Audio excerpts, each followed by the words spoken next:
الله الرحمن الرحيم الحمد لله رب العالمين الرحمن الرحيم مالك يوم الدين إياك نعبد وإياك نستعين اهدنا الصراط المستقيم صراط الذين أنعمت عليهم غير المغضوب عليهم ولا الضالين آمين. بسم الله الرحمن الرحيم الحمد لله رب العالمين والصلاة والسلام على أشرف المرسلين سيدنا ونبينا محمد بن عبد الله رسول الأمين وعلى آله وأصحابه ومن تبعهم بإحسان إلى يوم الدين. سبحانك لا علم لنا إلا ما علمتنا إنك أنت العليم الحكيم. رب اشرح لي صدري ويسر لي أمري واحلل عقدة من لساني يفقهوا قولي. رب يسر ولا تعسر رب تمم بخير وبعد. Saya muliakan Tuan Imam, Tuan Bilal, ahli jawatan puasa bagi Masjid Sultan Abdul Halim, ibu ayah, para guru, para asatizah, muslimin dan muslimat, para santri yang dirahmati Allah Subhanahu wa taala sekalian. Kita panjatkan syukur kepada Allah Subhanahu wa taala pada pagi ini dapat sama-sama kita berkumpul di Masjid Sultan Abdul Halim untuk memulakan daurah bagi dua buah kitab, iaitu yang pertama Husnus Sum'i fi Tarjiz Hadis Ummi Zar'i, dan yang kedua kitab Mursyiduz Zuwar ila Ziyaratil Akhyar. Jadi yang pertama kita akan baca dulu hadis Ummu Zara, iaitu kitab yang ini Husnus Sum'i ataupun hikayat malam daripada kekasih kepada kekasih sallallahu alaihi wasallam. Jadi dalam hadis ini kita akan lihat bagaimana akhlak junjungan besar Nabi kita Muhammad sallallahu alaihi wasallam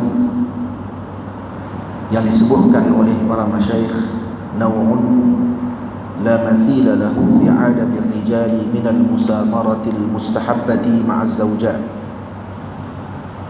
iaitu satu bentuk hadis yang tidak ada misal padanya di dalam alam kelelakian, pada perbicaraan malam dengan isteri yang disunnahkan dalam Islam. Ada beberapa perkara yang disunahkan bagi kita untuk, khususnya bagi seseorang melewatkan tidur setelah Isyak. Yang pertama, ketika mana datangnya tetamu, itu disunatkan kita untuk melewatkan tidur kita setelah Isyak. Yang kedua, kerana berbincang dengan isteri ataupun bersembang dengan isteri setelah Isyak. Dan yang ketiga, menghadiri majlis ilmu. Jadi tiga ini adalah perkara yang sunnah dilakukan setelah solat Isyak. Selain daripada tiga perkara tersebut, maka para ulama mengatakan ianya adalah sesuatu yang makruh. Jadi yang lain daripada tiga perkara itu maka makruh. Jadi tiga itu adalah perkara yang disunnahkan untuk seseorang tadi melewatkan tidurnya setelah Isyak. Jadi salah satu daripada perkara tersebut adalah berbincang dengan isteri ataupun bersembang malam dengan isteri. Dan Nabi kita Muhammad sallallahu alaihi wasallam adalah sosok pribadi dan tokoh yang agung yang disebutkan oleh Allah Subhanahu wa taala, laqad kana lakum fi rasulillahi uswatun hasanah. Adalah bagi Nabi kita Muhammad sallallahu alaihi wasallam, bagi kalian merupakan suri tauladan yang terbaik.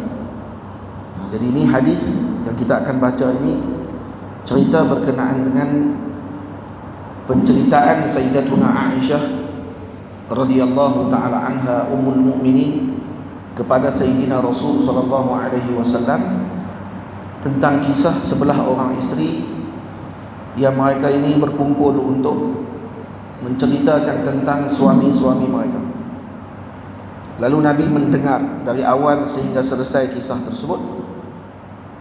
Karena itu disebutkan oleh para syurah, yakni para pensyarah hadis ini dengan menyebut fil hadis syarif naw'un la mathila lahu fi 'alamir rijal min al-musamaratil mustahabbati ma'az zawjat.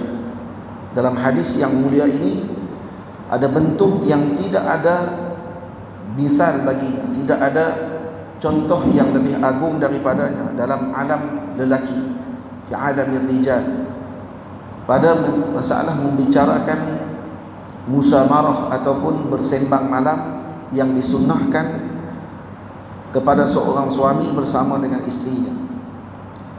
Dan disebut baginda Nabi kita Muhammad, wa huwa munshabiru bi amrin atau bi amri inqadhil bashariyati min zulumatil kufri ila anwaril iman, la yajidu fi nafsihi adna ghadadatin li an yajlisa ma'a zawjatihi yasma'u minha ma tuhibbu min al-hikayatil mutadawalah bainan nisa. Walaupun Nabi seorang yang sibuk dengan urusan mengeluarkan manusia daripada kegelapan kufur kepada cahayanya iman, maksudnya sibuk dengan urusan dakwah dan urusan yang diwahyukan oleh Allah kepada junjungan besar Nabi kita Muhammad, tidaklah menyebabkan Nabi merasa rendah ketika mendengar kisah yang berlegar di kalangan wanita pada ketika tersebut tentang kisah sebelah orang isteri pada zaman jahiliyah. Berkumpul mereka membicarakan tentang suami mereka masing-masing, dan Nabi mendengarnya dengan teliti, dan Nabi mendengarnya dengan perhatian, sehingga hujung hadis dijawab oleh Nabi kita dengan komen terhadap apa yang telah baginda Nabi dengar daripada kalam Sayyidatuna Aisyah radhiyallahu taala anha. Jadi kita akan lihat kalau sempat masa dalam 2 hari ini kisah bagaimana apa yang akan kita dapatkan daripada hadis muzara yang kita akan baca nanti insya-Allah. Dan ini tidak termasuk daripada bentuk seorang suami ketika berbicara dengan istrinya pada tengah malam, maka itu tidak dikira sebagai membuang masa, itu tidak dikira sebagai sesuatu yang sia-sia, malah itu dicatat sebagai pahala dan juga ibadah di sisi Allah Ta'ala kalau berniat dengan perkara tersebut mengikuti Nabi kita Muhammad sallallahu alaihi wasallam. Dan ini akhlak yang luar biasa yang ditunjukkan oleh Rasulullah, yang sepatutnya bagi kita untuk mengambil perhatian dan meniru dengan tata cara yang ditunjukkan oleh Nabi kita Muhammad sallallahu alaihi wasallam. Belum tu saya nak tanya, ibu-ibu dengar ada saya cakap? Dengar lah. Saya cakap hari syok doa. Dengar lah. Bapak-bapak dengar ke? Ni, santri dengar? Dengar lah. Baik. Bismillahirrahmanirrahim. Kita mula dengan hadis. Matan hadis Ummi Zara' beserta terjemahan. Hadis ini diriwayatkan oleh Al-Imam Tirmidzi, diriwayatkan oleh Al-Imam Al-Bukhari, diriwayatkan oleh Sayyidina Al-Imam Muslim radhiyallahu ta'ala anhum, dan juga para a'immatul hadis, sehingga para ulama mengatakan bahawa hadis ini ittifaq para ulama dengan mengatakan bahawa ianya sahih. Cuma yang berlaku perbezaan pada sudut riwayatnya sahaja. Ada beberapa perkataan yang berlaku perubahan dalam riwayat yang berbeza. Cuma kita akan perhati yang kita lihat di sini adalah riwayatnya Al-Imam At-Tirmidzi radhiyallahu taala anhu daripada Syama'ilun Nabi, daripada Syama'il Muhammadiyah. Ramai orang kenal kitab Syama'il Muhammadiyah dengan Syama'il Muhammadiyah. Hakikatnya nama Syama'il yang tepatnya kata para ulama adalah Syama'ilun Nabi. kitab Imam Tirmizi namanya Syama'il An-Nabi sallallahu alaihi wasallam. Wa bi sanadina al-muttasil ila al-Imam At-Tirmizi radhiyallahu ta'ala anhu qala haddatsana Ali bin Hujr qala anba'ana Isa bin Yunus an Hisham bin Urwah ibn Zubair an akhihi Abdullah bin Urwah an Urwah ibn Zubair an Aisyah radhiyallahu ta'ala anhuma qala.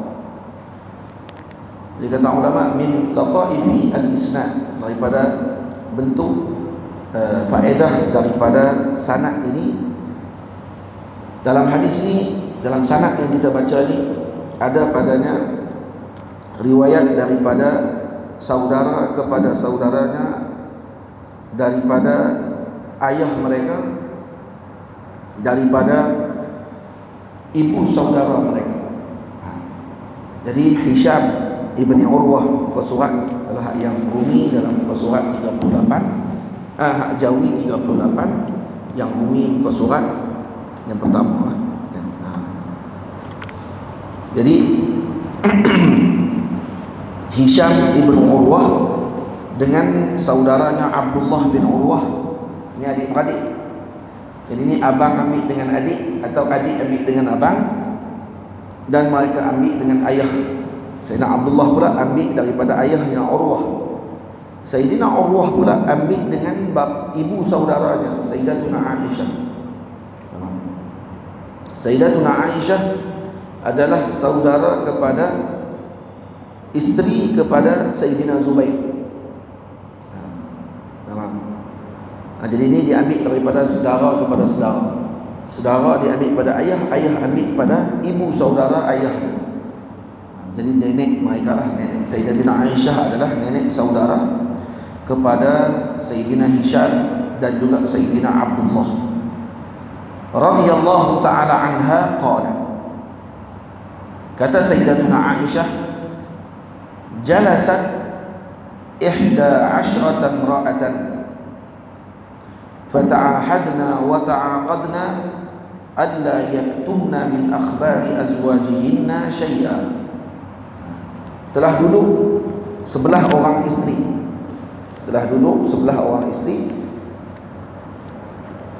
bersama dengan Nabi kita Muhammad sallallahu alaihi wasallam. Telah duduk berkumpul 11 orang wanita, yakni dari Yaman.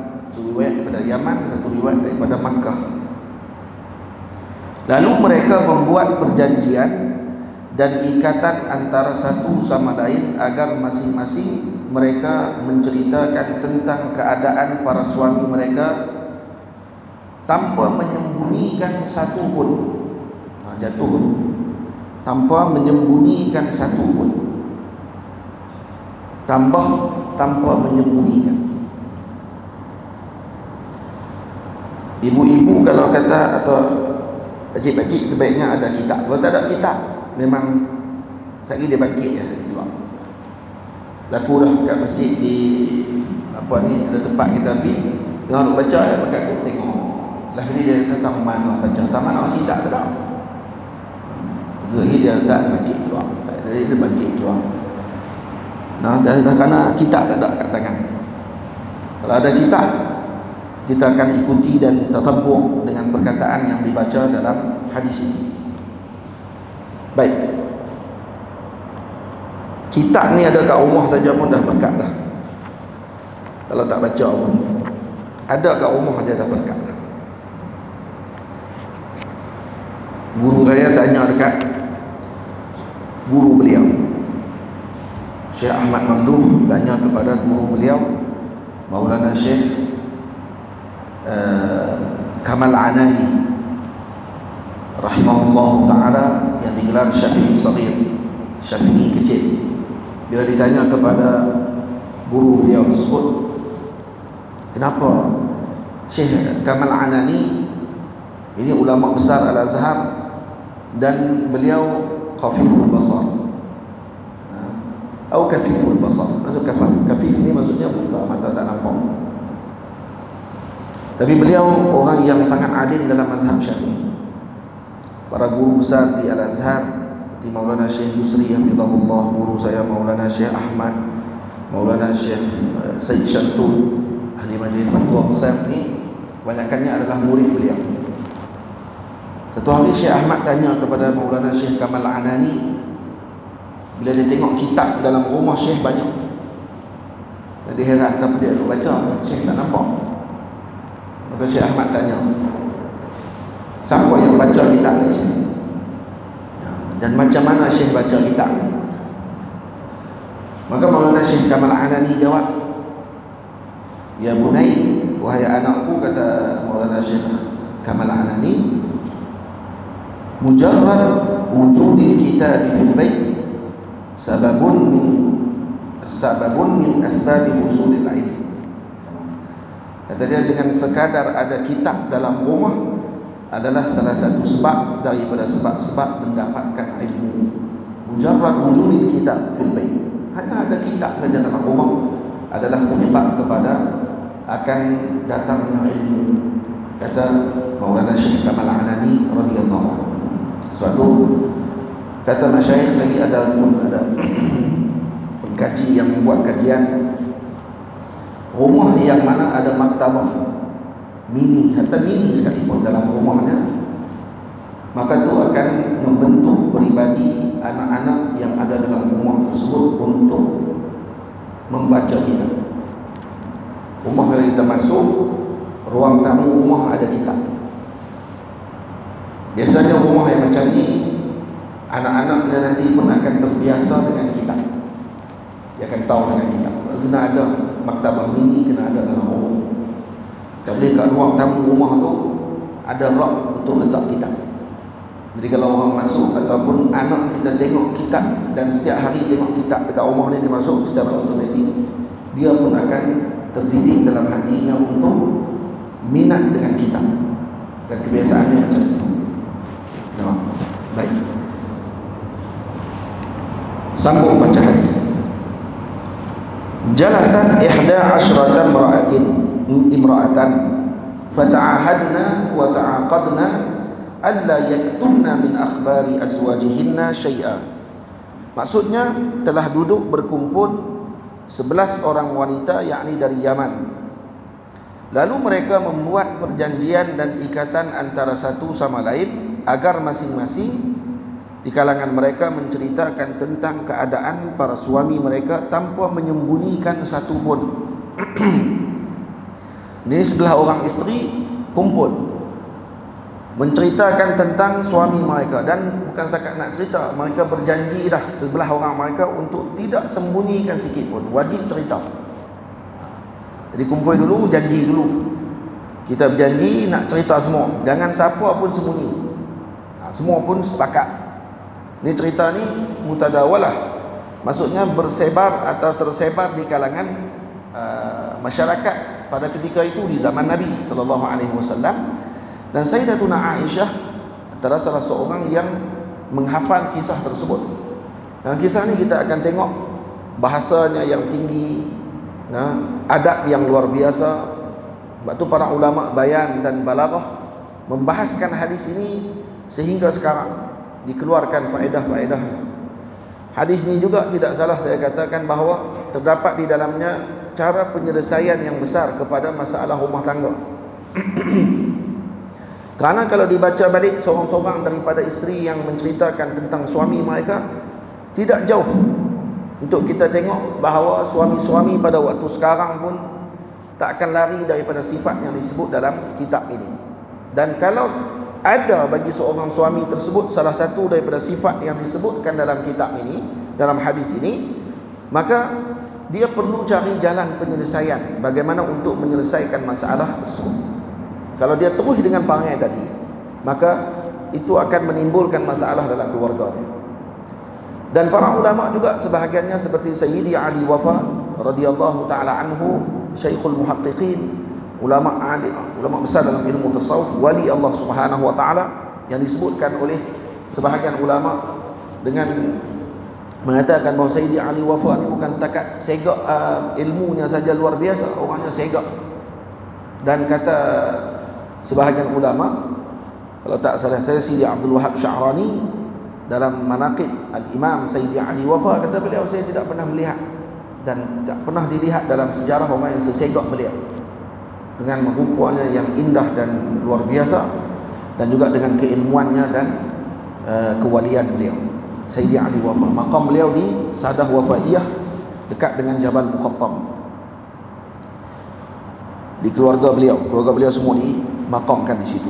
Ayah beliau, datuk beliau, anak-anak beliau semuanya di situ. Sidi Ali Wafa radhiyallahu anhu. Jadi Sidi Ali Wafa ada mensyarahkan hadis ini dalam bentuk kesufian, dan dia letakkan setiap daripada penceritaan daripada isteri-isteri sebelah orang ni ada 11 jenis nafsu yang perlu diselesaikan, dan bagaimana bentuk penyelesaiannya, insya-Allah kalau kita sempat kita akan sebutkan juga apa yang disebutkan oleh para ulama sufi, bagaimana apa yang isyarat daripada kesufian tentang nafsu bagi suami yang bersikap sedemikian. Nafsu mana bahagiannya, dan nafsu yang begini bagaimana diselesaikan masalah tersebut. Jadi kalau seorang suami baca hadis ini dan dia melihat akhlaknya sedemikian dan ada sifat tadi kepada dirinya, bukan tengok ke orang ni, tengok kat kita sendirilah, maka bagi dia untuk dia selesaikan dengan segera akhlak-akhlak tersebut dengan jalan yang telah ditunjukkan oleh para ulama sufi. Jadi insya-Allah nanti akan diselesaikan dengan baik masalah dalam keluarga kita. Masalah sekarang ni semua pakat tak mengaku dia bermasalah. Dia kata dia pun okey, isteri dia pun okey, dia kata tak ada masalah apa. Lepas tu tapi berkelahi, jadi minta cerai. Nanti kita akan tengok bagaimana disyarahkan oleh para ulama tentang masalah tersebut. Penting kisah ni, kitab ni kena dibaca. Jadi di sebelah orang ni berjanji berkumpul untuk menceritakan tentang suami masing-masing. Faqalatil ula, maka kata isteri yang pertama, yang orang pertama cerita ni, dalam kitab Imam Tirmizi tak disebutkan nama, siapa yang pertama, siapa yang kedua, siapa yang ketiga, siapa yang keempat sampai yang ke-11. Sebahagian kitab lagi pula cerita siapa yang pertama, nama apa orangnya, nanti kita akan sebut sikit di bahagian muqaddimah ni tentang nama-nama yang telah disebutkan oleh sebahagian riwayat para ulama tentang masalah ini. Jadi dalam hal ini kita tak akan syarah lagi secara detail, kita akan syarah ketika baca matan nanti. Apa ni dia punya syair yang saya tulis. Baik. Faqalatil ula zawji lahmu jamalin ghassin ala ra'si jabalin wa'rin la sahlun fayurtaqa wala saminun fayuntaqal. Maksudnya, suamiku umpama daging unta yang kurus, kurus semampai, berada di atas gunung yang sukar dicapai, tidak mudah pendakian, tidak gemuk untuk diturunkan.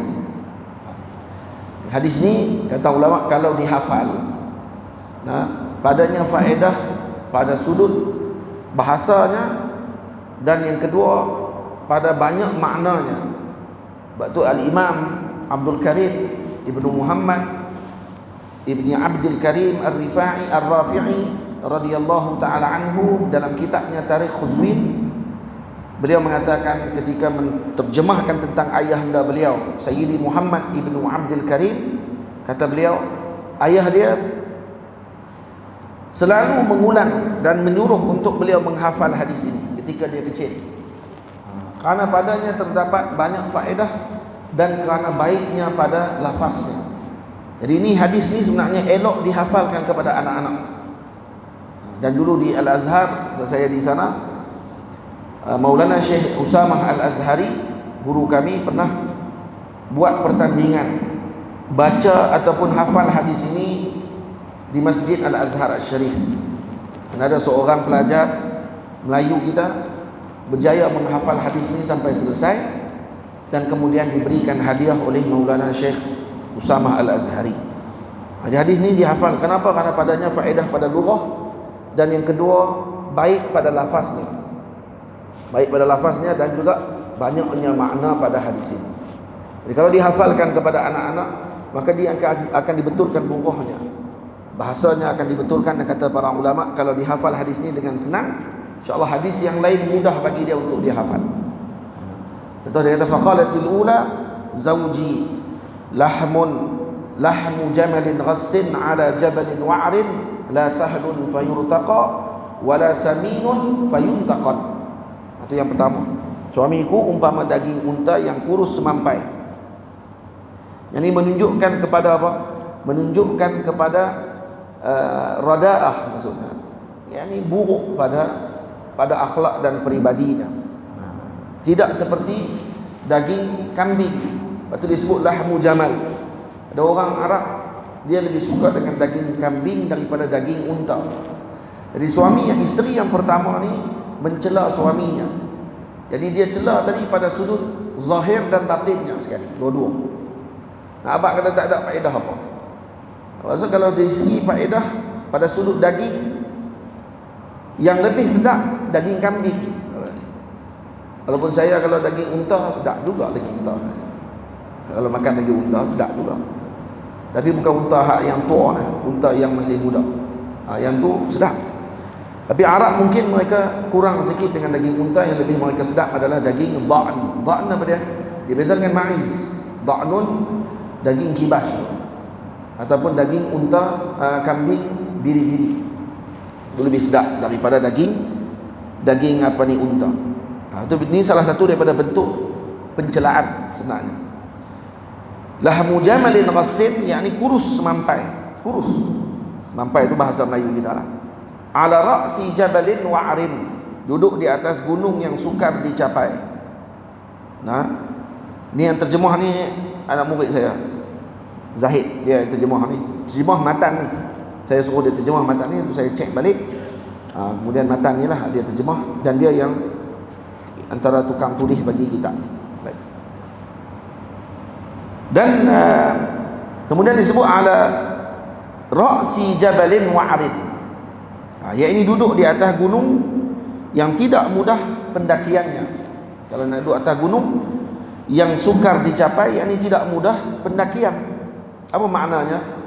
Ini maknanya kepada buruk akhlaknya dan takabburnya. Itu dia macam gunung yang tinggi, nak naik payah. Seperti gunung yang tinggi, sukar dicapai pada kepala gunung tersebut. Maknanya ini orang yang takabbur, ini orang yang sombong. La sahlun fayurtaqa, tak senang untuk didaki. Ini kembali kepada mana? La sahlun fayurtaqa, kembali kepada jabal. Iaitu yang tak boleh didaki itu adalah jabal, bukit. Wala saminun fayuntaqal, dan tidak gemuk untuk diturunkan. Ini kembali kepada daging unta tu. Maksudnya tak ada faedah apa. Kurus duduk tempat yang tinggi, nak naik teruk, nak buat turun, tak ada faedah. Jadi nak bagi tahu, kata suami saya tak ada faedah apa. Tapi bahasa dia halus. Dia tak kata suami tak ada faedah. Dia kata suami saya macam daging unta kurus di atas gunung yang tinggi, nak naik susah, nak buat turun tak ada faedah. Faham? Boleh. Jadi maksud di sini apa dia? Maksudnya mubalaghah fi qillatin naf'i. Jadi kurang pada manfaat yang kamu akan dapatkan daripada suami saya. Dan yang kedua, nafarit tab'i. Jadi orang kalau melihat kepada suaminya akan lari daripada tabiat yang sejahtera. Orang tak minat, tak suka. Dan kalam ini fi ghayatil balaghati wal fasahah. Kalam yang sangat dalam dan tinggi pada fasihnya dalam mengungkapkan tentang celaan. Dia tak guna bahasa yang kotor, tapi digunakan bahasa yang halus untuk mencela seseorang. Ni adabnya orang zaman dulu. Nak cela pun guna bahasa yang halus.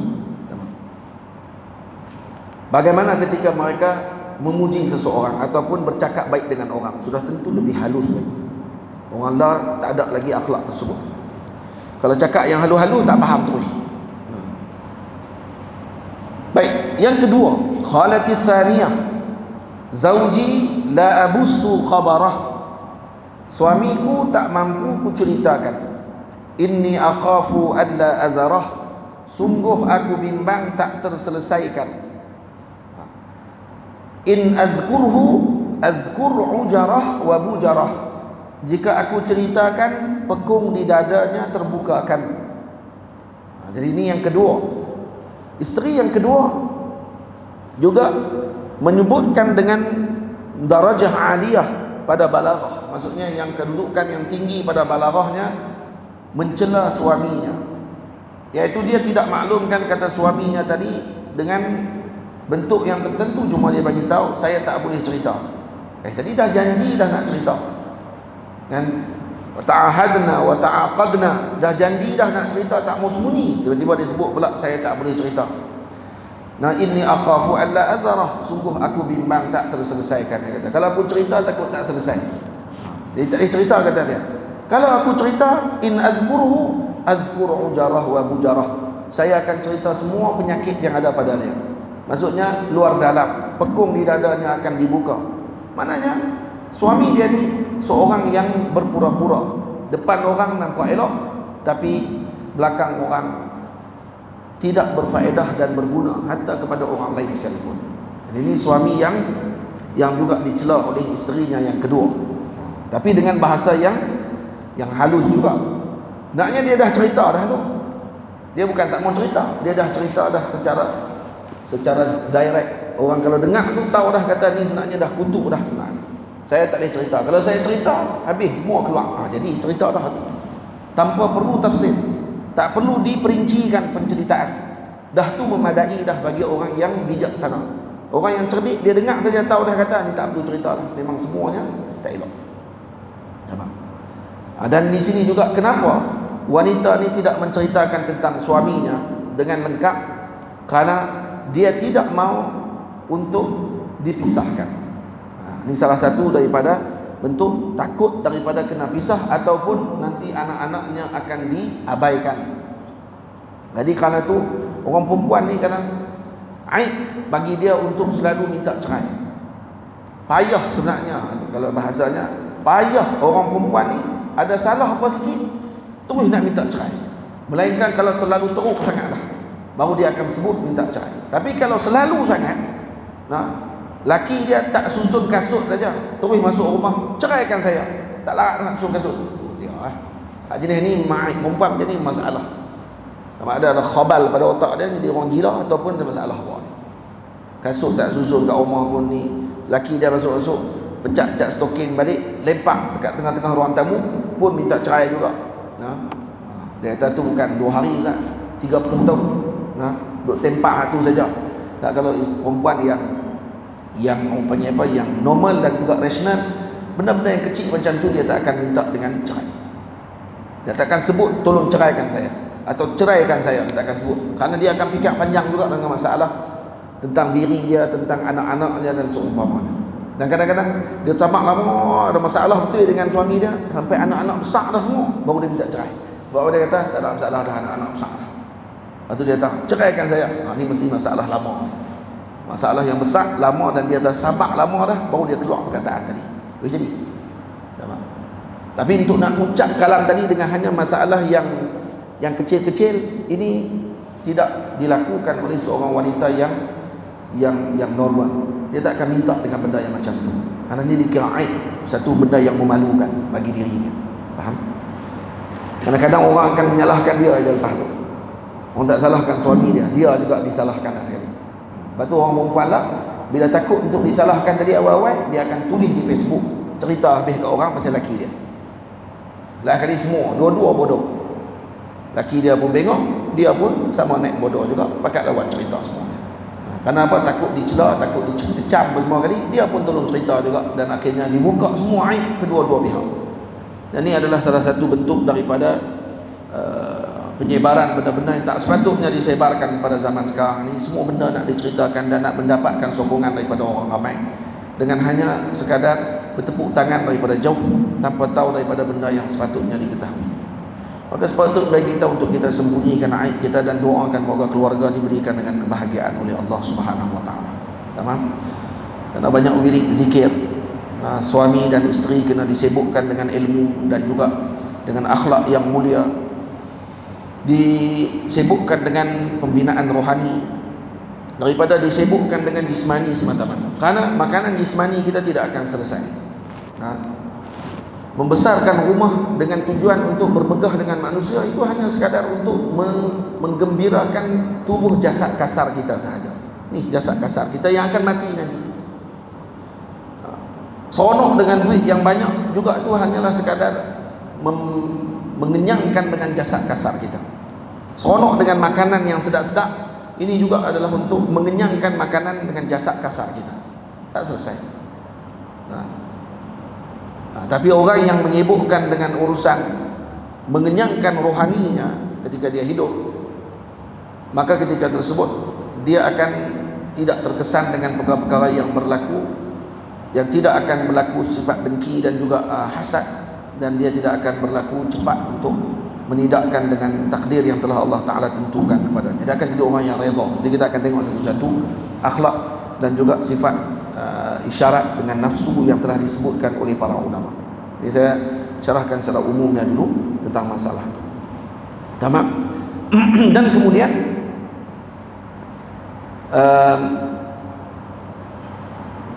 yang seterusnya, qalatis salisah, yang ketiga, zaujil asyannaq, suamiku kurus dan tinggi berlebihan. Ini dalil kepada baladah, dalil kepada kebodohan. Dah lah kurus, tinggi pula. Tinggi pula berlebihan. Dia pula tak tinggi macam Sayyidina Umar radhiyallahu anhu, tinggi orangnya 3 meter tinggi. Tapi badan Sayyidina Umar tegak. Ni orangnya kurus, renjong, tinggi, dailu kecil-kecil, mata besar, pipi cengkung. Ni tahu dah. Ni biasanya baladah. Baladah apa dia? Ghabawah, kebodohan maksudnya. Ni kalau orang tengok dia tahu dah, kata ni orang ni jenis ni pemarah, otak tak panjang, masalah. Kalau sembang dengan dia boleh tumbuh orang macam ni. Dia tak akan jadi sabar. Ini zaujil asyannaq. In antiq utallaq, jika aku ceritakan aku diceraikan. Wa in askut uallaq, dan jika aku diamkan tak bertali ku digantungkan. Cakap pun tak boleh, tak cakap pun teruk. Kalau cakap kena talak, kalau tak cakap kena gantung, tak bertali. Gantung tak bertali ini biarkan aku macam tu saja. Jadi tak orang ini diluah mati bapa, ditelan mati mak. Okay. Diluah mati bapa, ditelan mati mak. Okey lah. Kita tak tahu. Kita ditelan mati mak. Ada anak ke dalam tu? Tak ada anak. Mak dengan pak ya kan. Karena al-masal la yataghayyar. Ingat tu lah. Al-masal la yataghayyar. Misal tidak boleh ditukar. Orang Melayu kita cukup suka tukar misal. Karena tak ada kaedah tu tak dibaca. Dalam bahasa Arab dia ada kaedah. Al-masal la yataghayyar. Misal ataupun perumpamaan jangan ditukar. Ini salah dalam lugah. Ditukar permisalan. Contoh, alang-alang menyelup pekasan biar sampai ke pangkal lengan. Sampai situ je orang Melayu sebut. Dia ditukar. Alang-alang menyelup pekasan biar sampai ke bau. Tiba. Tukar bau bubuh habis sampai satu tangan. Lagi ada udang di sebalik batu. Orang Melayu kita ada udang di sebalik mi, ada udang sebalik Maggi. Tukar macam-macam habis. Dan tu aib sebenarnya dalam lughah. Disebabkan kerana tidak mempelajari lughah dengan baik, bahasa dengan baik, menyebabkan suka tukar. Dan tukar-tukar benda macam ni sebenarnya aib di sisi ahli lughah. Dan dia pun akan dengar sakit telinga dengar. Al-masal la yataghayyar, tu kaedah tu. Sebab tu kata ulama ada satu masal dalam Arab disebut sama'uka bil mu'aidi. Sama'uka ke sama'aka? Sama'uka bil mu'aidi khairun min antara. Sama'uka bil mu'aidi khairun min antara. Iaitu pendengaranmu tentang mu'aidi itu lebih baik daripada kamu mendengar atau melihat dia. Cerita apa ni? Ni cerita macam kita sebut bahasanya macam ni, indah khabar dari rupa. Orang Melayu kita dia panggil indah khabar dari rupa. Sama perkataan tu maksud dia. Lepas tu kita nak terjemah balik sama'uka bil mu'aidi khairun min antara. Nak terjemah dengan perkataan kamu mendengar tentang mu'aidi lebih baik daripada kamu melihat dia. Orang tak faham. Tapi kalau dalam masal Melayu kita ada dia punya contoh dia. Apa dia? indah khabar dari rupa. Jadi kalau orang tanya apa dia nak terjemah sama'uka bil mu'aidi khairun min antarah, maka terjemahan dia indah khabar dari rupa. Mana mu'aidi mana? Tak sebut pun. Tak, ni orang panggil terjemahan dengan makna. Faham? Macam ni dia terjemah ni. In azkurhu azkur ujarah wa bujarah. Nah, kalau aku ceritakan pekung di dadanya terbuka. Tu kan perumpamaan tu. Padahal ni dia bukan cerita pasal pekung di dada aja. Ni cerita sekali dengan penyakit di belakang, penyakit di depan. Maknanya cerita aib dia akan terbuka, tapi diterjemahkan dengan bentuk makna, dengan bahasa kita Melayu. Ada contoh ni. Ada seorang raja, dia dengar kisah seorang lelaki namanya Mu'aidi. Mu'aidi ni masuk dalam perang, dia boleh buka kuota perang tu. Sakan lah. Jadi raja nak jumpa dengan dia. Kata kemas sangat ni, nak try jumpa tengok macam mana gagahnya Mu'aidi ni.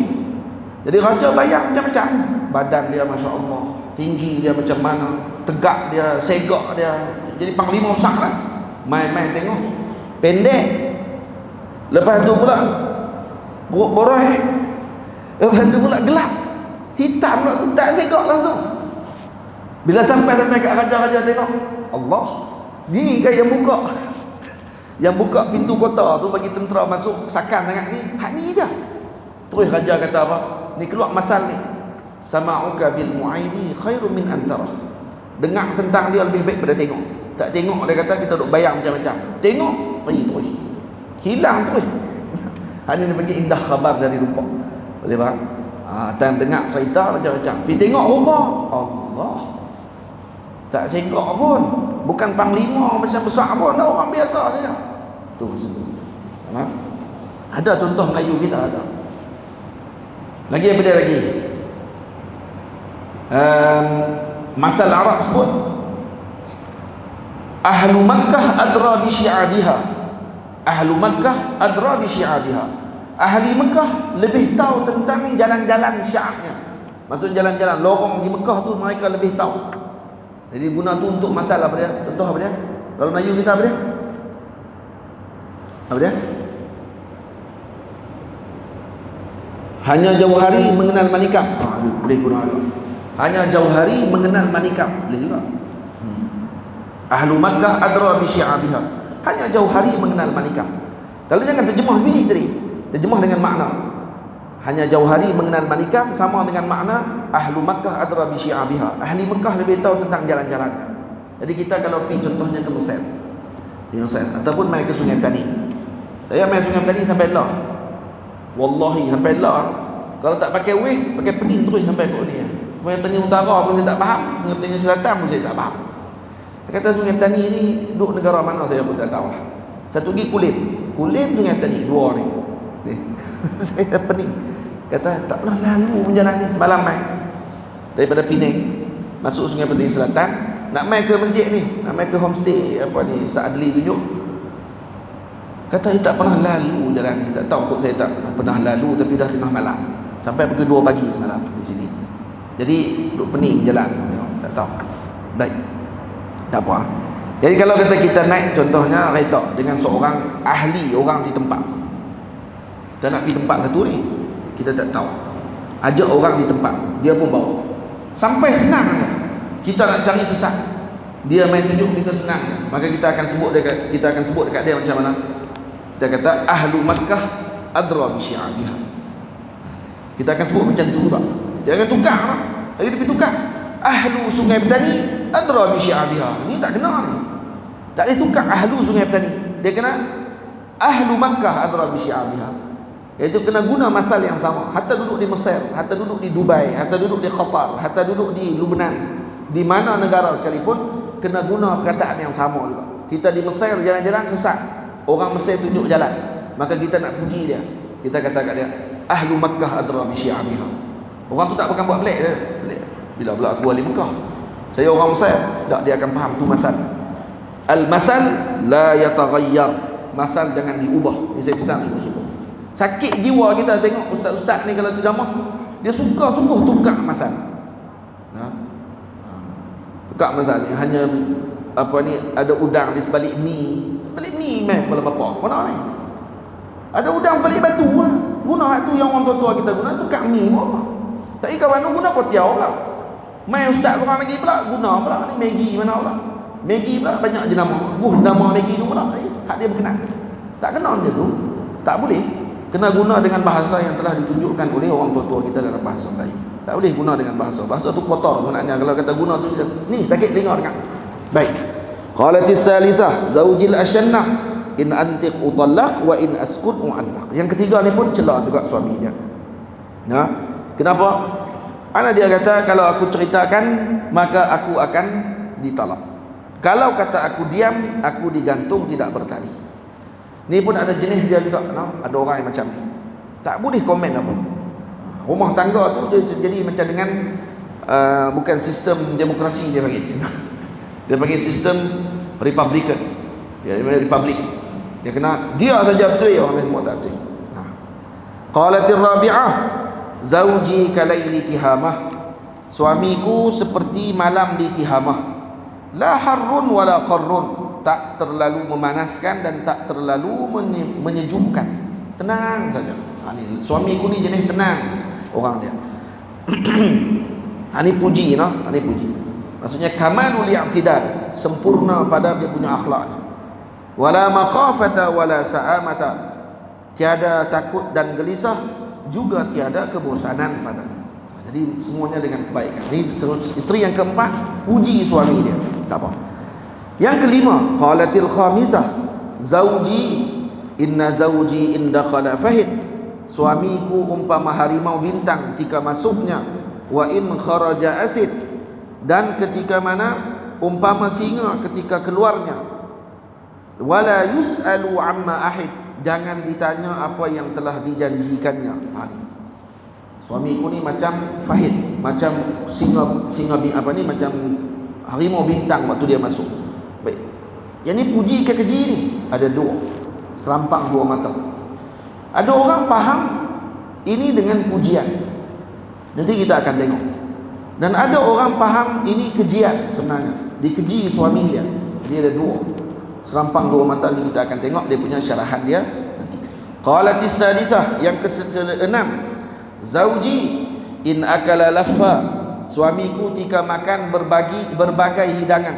Ini laffa. Wa in syariba ishtaffa, jika minum tak disia-siakan, tak disisakan, tak disisakannya. Wa in ittaja'al taffa, dan jika baring yakni tidur bersendirian selimutnya. Wala yulijul kaffa liya'lamal bassa, tak memasukkan tangan ke bawah pakaianku untuk mengetahui penyakitku olehnya. Ini puji ke keji ni? Dia kata laki aku kalau makan hidangan dia banyak, kalau minum dia tak akan biarkan sikit pun tertinggal, minum habis. Ni nak keji ke macam mana? Kalau maksud dia, kalau dia bagi makanan banyak, dia makan seorang, bini dia buat tak layak. Dia kalau dia minum, dia tak tanya bini dia nak ada ayak, dia hantam dia seorang. Kalau dia tidur seorang-seorang.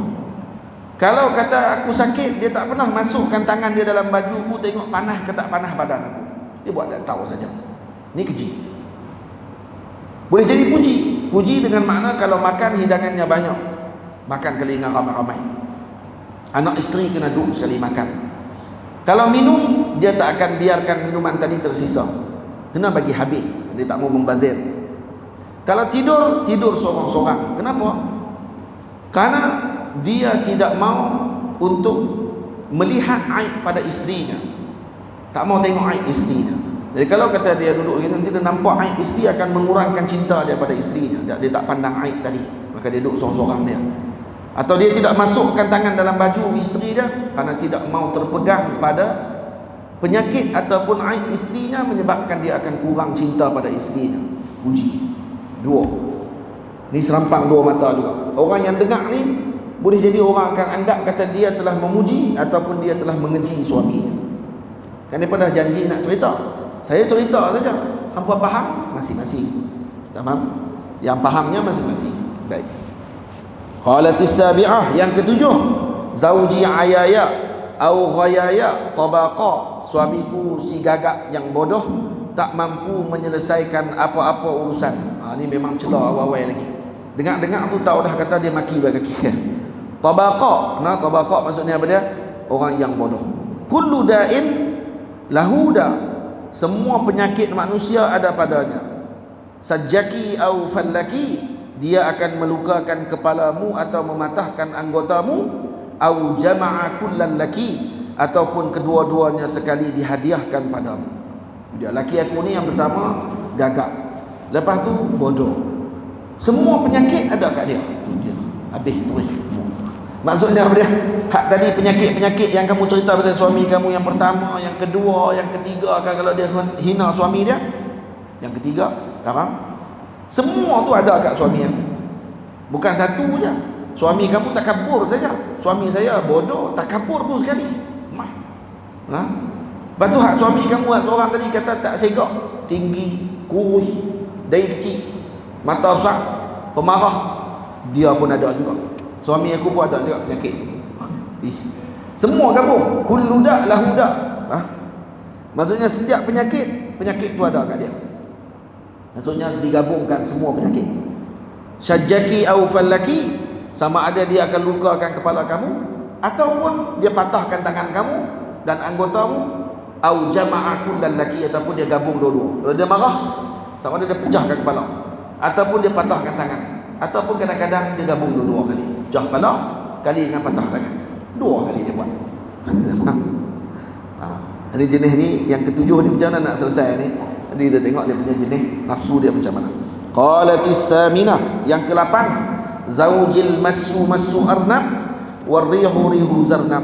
Maksudnya suamiku sentuhannya sentuhan arnab dan bauannya bauan pohon zarnab. Ni apa makna ni? Nanti kita akan tengok. Pohon zarnab ni wangi. Sentuhannya arnab, nanti kita akan cerita. Qalatit tasi'ah, yang ke-9, zauji rafi'ul iman, azimur ramad, tawilun nijat, qaribul baiti minan nar. Maksudnya suamiku tinggi tiang seri rumahnya, tebal debunya, panjang sarung pedangnya, dekat rumahnya dengan perkumpulan pemuka kaumnya. Ini yang ke-9. Dia puji suami dia. Suami dia rafi'ul iman, tiang rumahnya tinggi. Rumahnya besar. Kalau tiang tinggi mesti rumah besar. Azimur ramad, tebal debunya. Apa maksud tebal debu? Ini orang pemurah. Rumahnya penuh dengan debu disebabkan kerana bukan rumah dia, dapurnya penuh dengan debu, tempat masak banyak debu tu dalil kepada selalu masak untuk jamu tetamu. Jadi disebut dengan azimur ramad. Lagi tawilun nijah, panjang sarung pedangnya. Apa makna dia? Maknanya panglima. Ni bukan orang biasa, ni panglima. Sarung pedang dia benar panjang, takkan panjang pendek. Pedang mesti panjang sama dengan sarung. Maka ni dalil panglima. Qaribul baiti minan nar, dekat rumahnya dengan perkumpulan pemuka kaumnya. Dalil kata dia pemimpin kaum.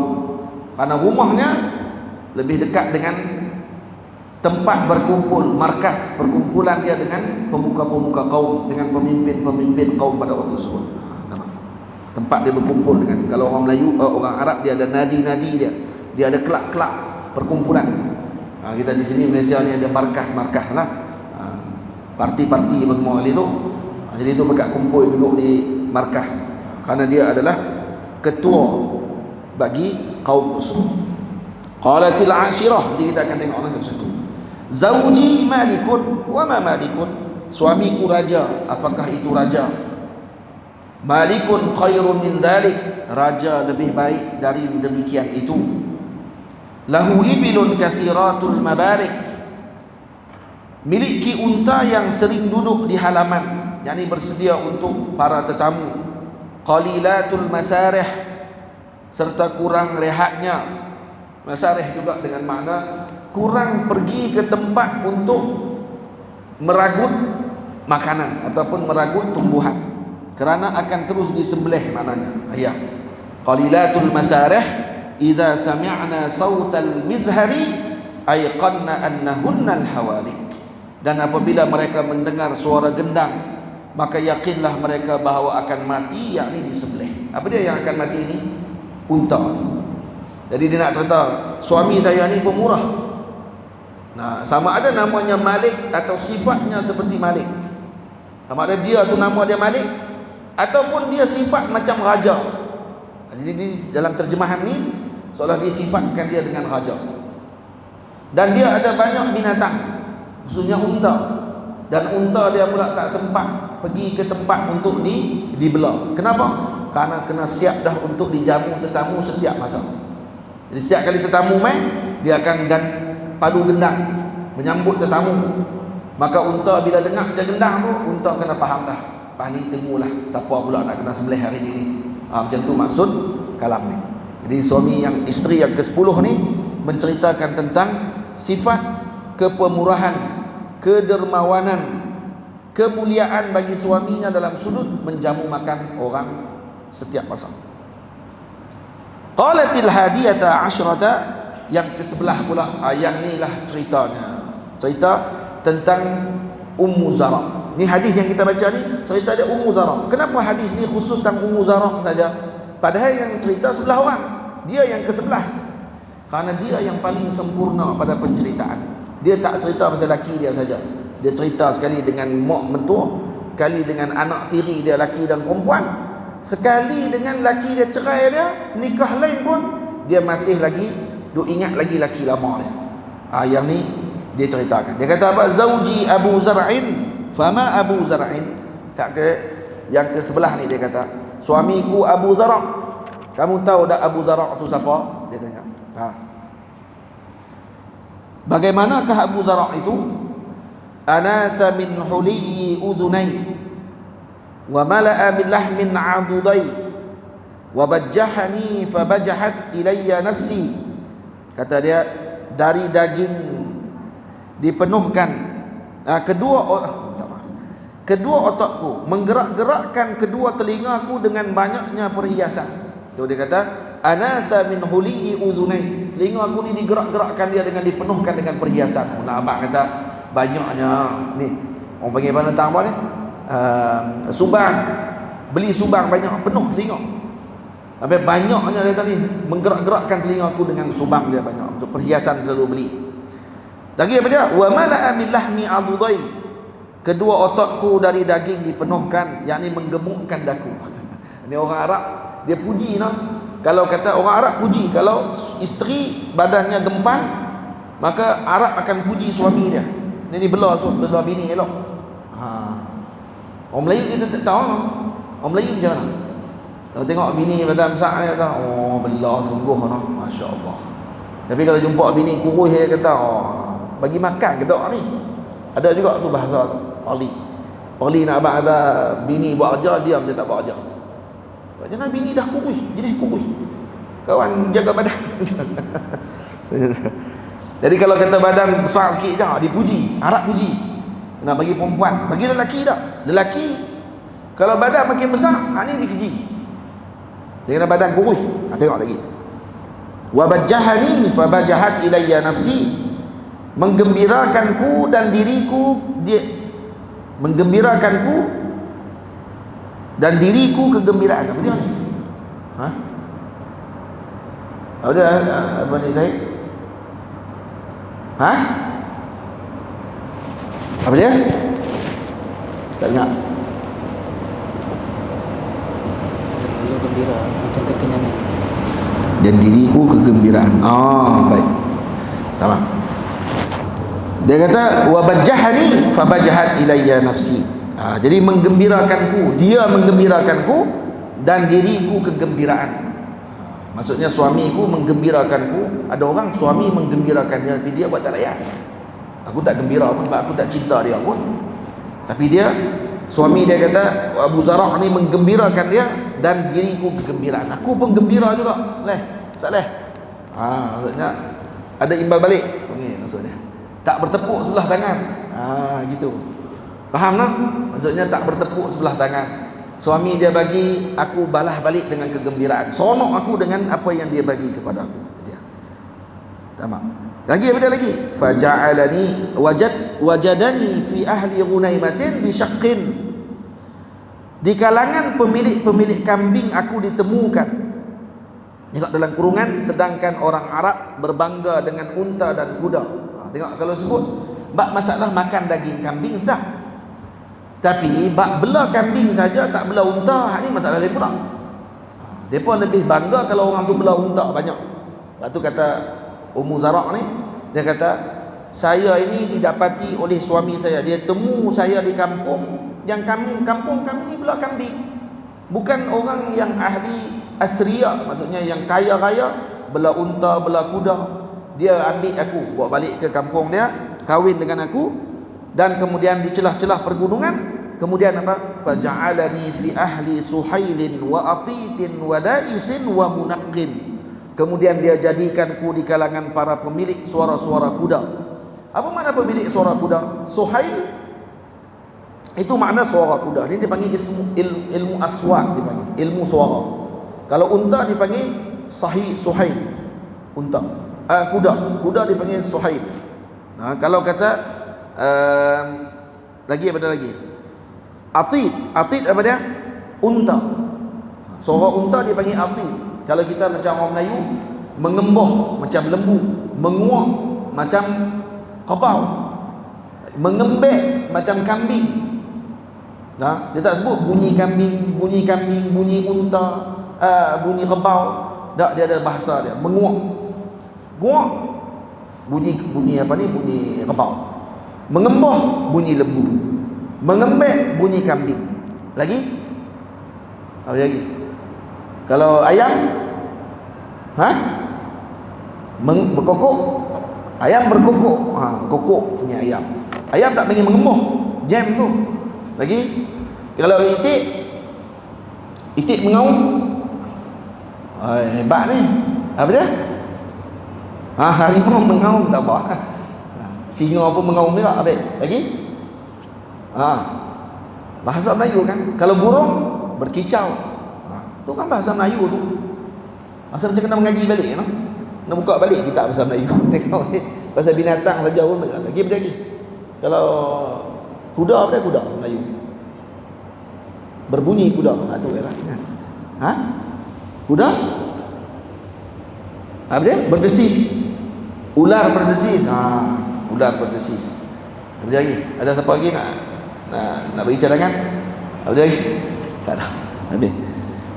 Macam-macam lah. Tu bahasa Melayu kita pun kaya juga sebenarnya. Jadi kata dia, aku didapati daripada kaum yang membelah kambing di celah pergunungan. Wildan, anda nak tidur lagi, no? Cari peluang saja.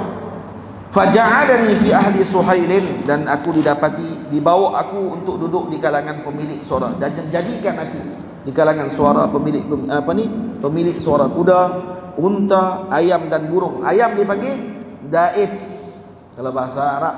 Lagi munaqqin, burung. Fa'indahu aqulu fala uqabbah. Apabila aku ingin berbicara, tidaklah aku beri buruk-burukkan. Maksudnya kalau aku nak sembang dengan dia, dia tak melekehkan aku. Dia dengar dengan penuh perhatian. Ini semua ni sifat terpuji ni kena baca ni. Orang lelaki kena baca sifat ni. Tengok. Yang pertama, nak kata apa? Orang perempuan dia akan puji kita kalau kita cukupkan semua kelengkapan hidup dia. InsyaAllah dia akan puji kita. Jadi kalau semua benda tak lengkap, tak cukup, dia akan ada juga lah perasaan sikit tengok orang lain dan seumpama. Jadi nafsu ni pun, ni nafsu apa ni? Dia panggil nafsu kamilah, dia akan buatkan nanti. Pada sudut suaminya, nafsu kamilah. Nafsu kamilah bagi sudut suaminya yang telah menyempurnakan segala sifatnya yang mulia kepada orang yang dia cintai tadi. Jadi kita akan tengok bagaimana tempat dan juga sifat tersebut.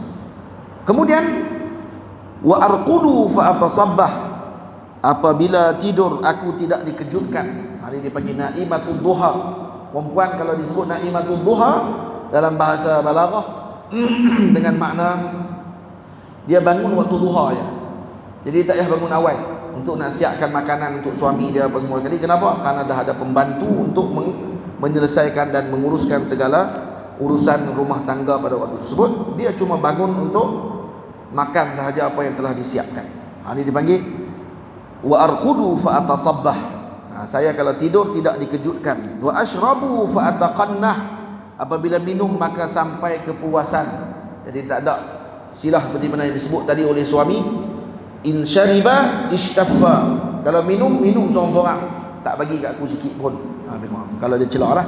Ummu Abi Zar'in, tadi dia puji kita, kan dia pada janji kita kena cerita pasal suami kita kan?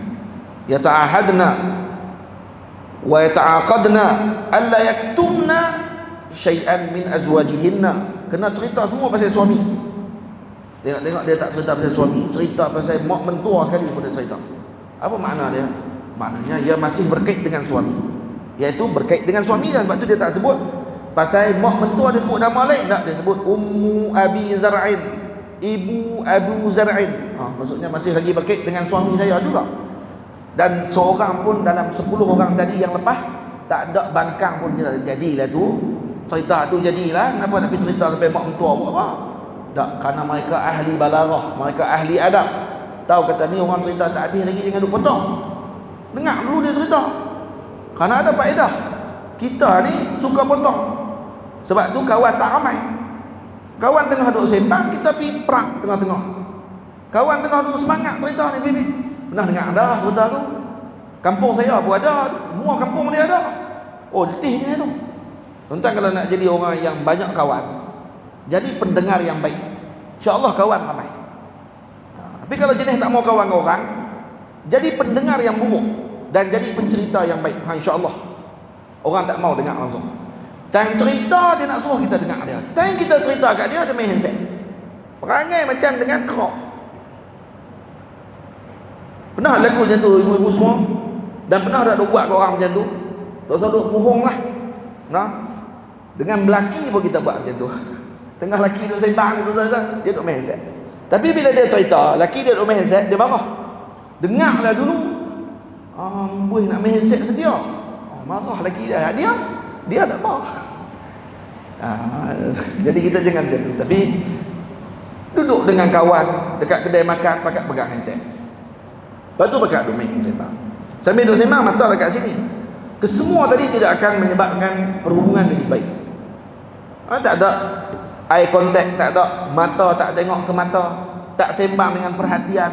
Dan ini telah ditunjukkan oleh junjungan besar Nabi kita Muhammad SAW. Nabi kita menunjukkan segala pergaulan tadi. Sebab itu isteri-isteri Nabi mengatakan, tidak pernah kami melihat seorang yang lebih mulia daripada Nabi kita Muhammad SAW. Karena semuanya dilaksanakan oleh Rasulullah. Nabi melayan orang ketika nak jadi pendengar yang baik, paling susah sekali adalah menjadi pendengar yang baik. Kita tengok macam mana mereka sebelah orang ni, 10 orang tadi ada yang cerita pendek aja. Main ke Abu Zarah, panjang cerita dia. Itu paling panjang sekali. Sampai hadis ni nama hadis dia, hadis Ummu Zarah. Dan seorang pun 10 tadi tak bangkang. Juga Nabi kita Muhammad yang dengar kisah ni pun tak bangkang. Dan Nabi dengar sampai habis. Nabi mengetahui ilmu langit dan bumi. Tapi ketika dengar kisah ni daripada isterinya, Nabi tidak mencelah sikit pun. Di hujung hadis selepas selesai aja, baru Nabi bagi komentar dengan hadis tersebut.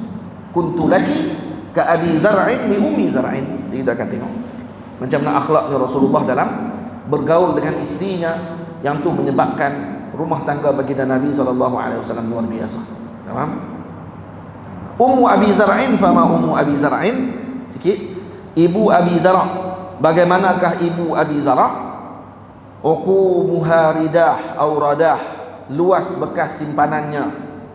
Wa baituha fasah aw fusah, serta luas laman rumahnya. Jadi bekas simpanannya besar. Maknanya apa dia? Orang kaya, simpan makanan banyak apa semua sekali. Dan juga baituha fusah aw fasah, dengan makna rumahnya luah. Ni rumah dia tempat selalu terima tetamu. Orang kalau buat rumah luah ni biasanya untuk terima tetamu. Tuan-tuan perasan tak? Rumah kita lah, kalau kata kita buat, orang kampung dulu, kalau rumah dia akan buat ada ruang untuk tetamu. Kita dah ni ada beranda depan, kemudian dia ada ruang untuk tetamu di bahagian keluarga, duduk tengah-tengah ada ruang rumah. Kemudian dia masuk dalam sikit baru rumah dapur belakang sekali. Okey? Belakang sini dapur. Kemudian kita kalau tengok balik susunan rumah mereka macam tu. Dekat beranda saja pun, nak naik tangga beranda rumah kayu dululah, rumah kayu. Kita akan tengok beranda pun dah ada ruang dah untuk orang duduk, boleh bersembang. Yang ni biasanya kepada tetamu yang mai untuk bersembang dengan suami ataupun tuan rumah tadi, yang kadang tidak teringin untuk masuk dalam rumah. Dan tuan rumah pun kadang bukan semua orang dia bagi masuk dalam rumah dia. Maka dia letak dekat ruang tamu tadi untuk dilayan orang tersebut. Kemudian yang rapat sikit dengan keluarga, masuk sikit dalam bahagian ruang tamu. Kemudian barulah bahagian dapur, bahagian bilik. Mana baru bahagian dapur. Dapur ujung sekali belakang. Kenapa? Karena dapur berkait dengan rezeki. Rezeki tak boleh tunjuk ke orang dengan senang-senang. Tapi lah dah terbalik. Ketika barat, rumah orang Melayu kita lebih pengaruh dengan barat, dapur duduk depan sekali. Masuk-masuk nampak dapur dulu. Masuk dapur dulu. Tengok dapur dengan apa semua kali. Bangga tunjuk dengan dia punya pinggan-pinggan mangkuk dia. Kok letak kitab. Tak pinggan mangkuk. Lepas tu barulah ruang tamu pun semua kat situ. Habis semua terzahir semua benda-benda yang kita buat. Macam mana rumah macam tu? Tak itu saya ni. Rumah kita nak buat macam mana kan? Dah beli rumah macam tu. So boleh nampak dapur tu kan? Buat macam mana? Dan nak buruh pula dengan tiang tari apa semua. Takut. Nah. Kalau kata rumah kita apa ni, Allahumma salli ala sayyidina Muhammad. Kalaulah pemaju-pemaju rumah ni buat balik macam yang apa ni orang tua-tua kita dulu buat, tu lebih baiklah kan, lebih baik.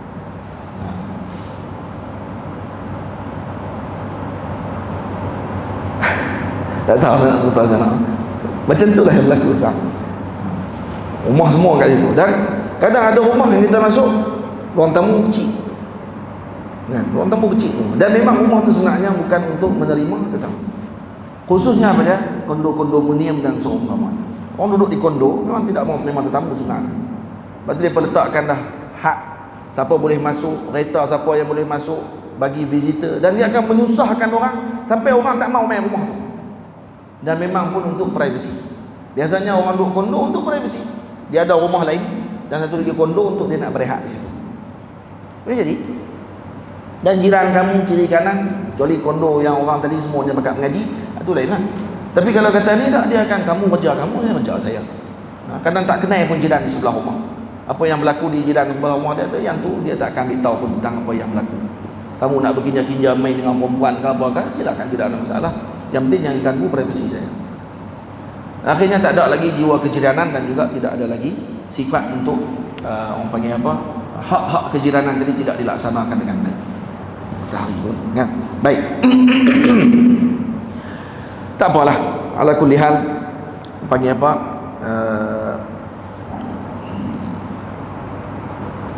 kalau tadi sebenarnya membentuk dengan jiwa peribadi seseorang tadi, dengan orang panggil apa, dengan proses pembinaan pada zaman sekarang ni pun mengubah sebenarnya jiwa peribadi masyarakat pada zaman tersebut. Beza dengan orang pada zaman dulu yang hidup dengan bermasyarakat, kena tahu, bukan ambil tahu pasal orang tak, tapi ambil berat tentang jiran-jiran dan seumpama. Sekarang tidak ada lagi benda tersebut, menyebabkan masing-masing dengan diri masing-masing dan semuanya sibuk dengan apa yang ada di tangan masing-masing saja. Karena seolah menganggap pertemanan mereka hanya pada sudut maya saja. Boleh berteman dan juga boleh bersembang dalam itu sudah memadai bagi mereka, walaupun tidak bertemu dengan tubuh badan. Baik. Ibnu Abi Zar'in, fama ibnu Abi Zar'in, anak lelaki Abi Zar'. Bagaimanakah anak lelaki Abi Zar'? Ini anak tiri lah, bukan anak dia, anak tiri dia. Anak tiri pun dia puji. Matja'uhu kamasalli syatbah wa yushbi'uhu dhira'ul jafrah. Anak lelaki Abi Zar', bagaimanakah anak lelaki Abi Zar'? Umpama pelepah kurma baru dibelah berbaringannya, cukup dengan sepotong kaki anak kambing mengikat mengenyangkannya. Dia puji lah. Dia puji pada anaknya. Yang pertama, anak lelaki ni tidur atas pelepah tamar saja. Dan kemudian cukup sepotong kaki kambing yang kecil saja sudah memadakan untuk mengenyangkannya. Tadi ni kalau anak lelaki, orang lelaki maknanya dipuji kalau makannya sikit dan juga kalau tempat tidurnya sederhana, maksudnya. Ini dipuji. Tengok pula anak tiri perempuan, bintu Abi Zar'in, fama bintu Abi Zar'in, anak perempuan Abi Zar'. Bagaimanakah anak perempuan Abi Zar'? Taw'u abiha wa taw'u ummiha, terhadap kedua orang tuanya dimentaati, dan kemudian mil'u kisaiha, pakaiannya dipenuhi, tubuhnya yakni berisi, kerana padanya Arab memuji. Ini Arab memuji, kalau kata perempuan tubuhnya berisi seperti mana anak Dara ni. Ni bintu Abi Zar'in, anak tiri perempuan Ummu Zara', dia puji sekali dengan anak tiri perempuan dia. Kata badan dia gempal sikit. Kerana orang perempuan kalau Arab memuji dengan kalau tubuhnya berisi. Sayyidatuna Aisyah radhiyallahu taala anha setelah berkahwin dengan Sayyidina Rasul, sebelum bersama dengan Nabi kita Muhammad 3 tahun sebelum bersama dengan Nabi, kahwin umur 6 tahun, bersama dengan Nabi umur 9 tahun. Jadi boleh.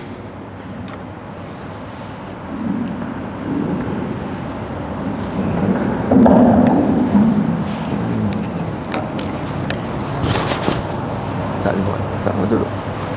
Masih tahu. Mesti dah balik ni.